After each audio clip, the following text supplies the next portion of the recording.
two ways of coping. That's what we're talking about today. For those of us who are single and childless, not by choice, we often experience triggers not only through our own head and our own expectations, but also as we're interacting with others.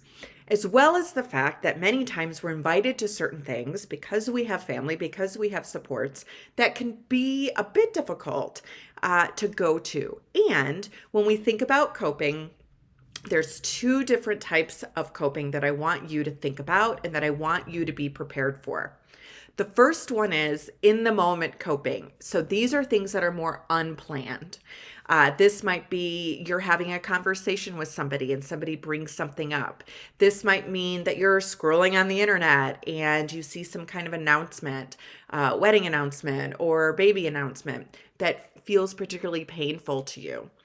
It might mean that you've been invited to a event that you want to go to, but you know you're going to have these moments that might feel particularly painful. Maybe that's a wedding shower. Maybe it's a wedding. Maybe it's a baby shower.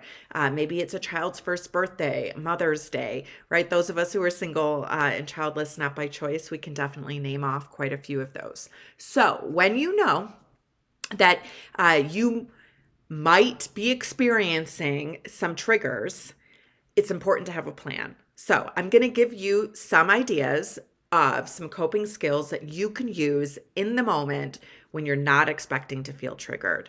The first one is box breathing. So this is a breathing technique, also called four square breathing. It's used a lot in terms of anxiety. And I think the best way to learn more about this is you can Google it. This is one of those things where you'll get some good information on it if you do Google it. As soon as you put in box and the letter B, a lot of it will pop up. So box breathing, it has to do with engaging in a breathing exercise that will help keep your body calm. And when our body is calm, our thoughts can stay calm typically as well. The next one is some grounding techniques. These are things, again, to bring your thoughts back into the moment. Sometimes if we're triggered at an event, our thoughts go either to the past, where we start to feel depressed or start to feel really sad about experiences that we've been through, or sometimes our thoughts go forward where we start to feel anxious about what could happen in the future. One common and really simple grounding technique is the 5-4-3-2-1 technique. And that's where you take the five senses and you bring your thoughts back into the moment. So when you notice your thoughts forward or backward and you're feeling triggered by that, consider and stay in the moment and you think of 5 things that you see, 4 things that you hear, 3 things that you smell, 2 things that you feel, and 1 thing that you taste. You can mix it up a little bit too, kind of depending on where you are. It doesn't cost any money, and you literally don't need anything except to be able to remember to use it for a grounding technique coping skill. Another coping skill for in the moment is if you have a mantra or quote that helps you ground yourself, it helps you stay inspired, hopeful, or reminds you of your supports.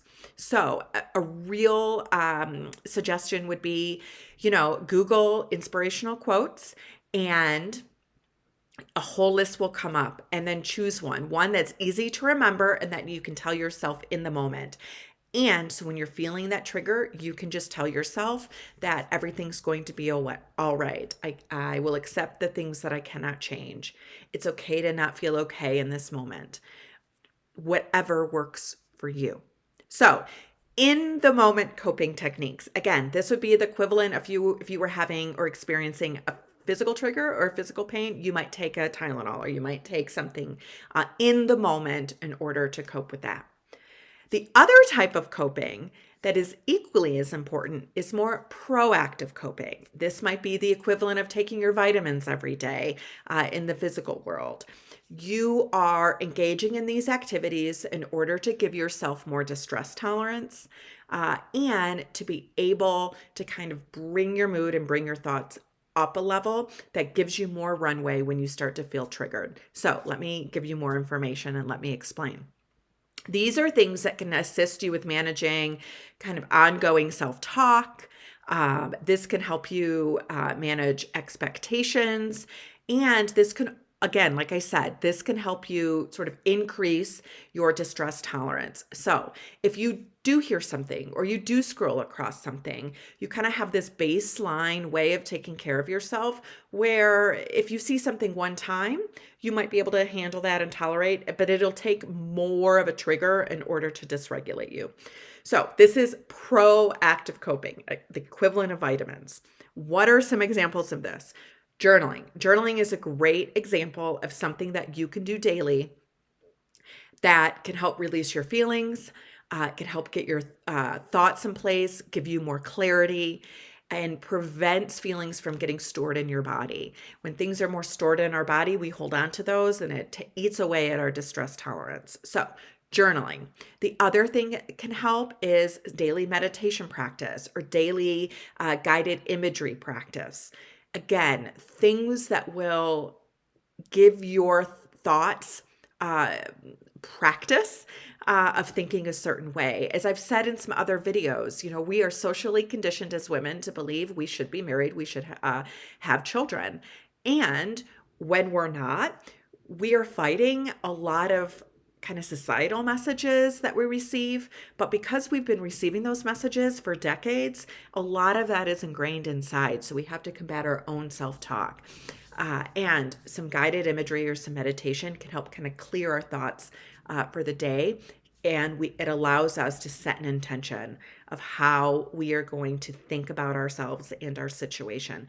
This is hard and takes a ton of practice, repetition, and consistency, just like you're building any other muscle in your body. Another proactive coping skill is using a quote or mantra. We also talked about that for in the moment coping, but identifying a quote or mantra that you can tell yourself multiple times a day is also something you can do. Again, it helps put our thoughts and our self-talk in alignment with having a meaningful, fun, and purposeful life.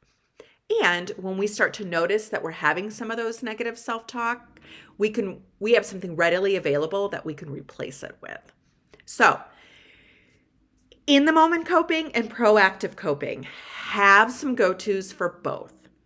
And sometimes the hardest thing about coping is remembering to use it. So once you've considered which coping skills that you're going to try, consider putting it on a sticky note and putting it on your mirror. Consider putting it on the wallpaper as the background on your computer or your phone, somewhere where you'll see it. So then it's not out of sight, out of mind.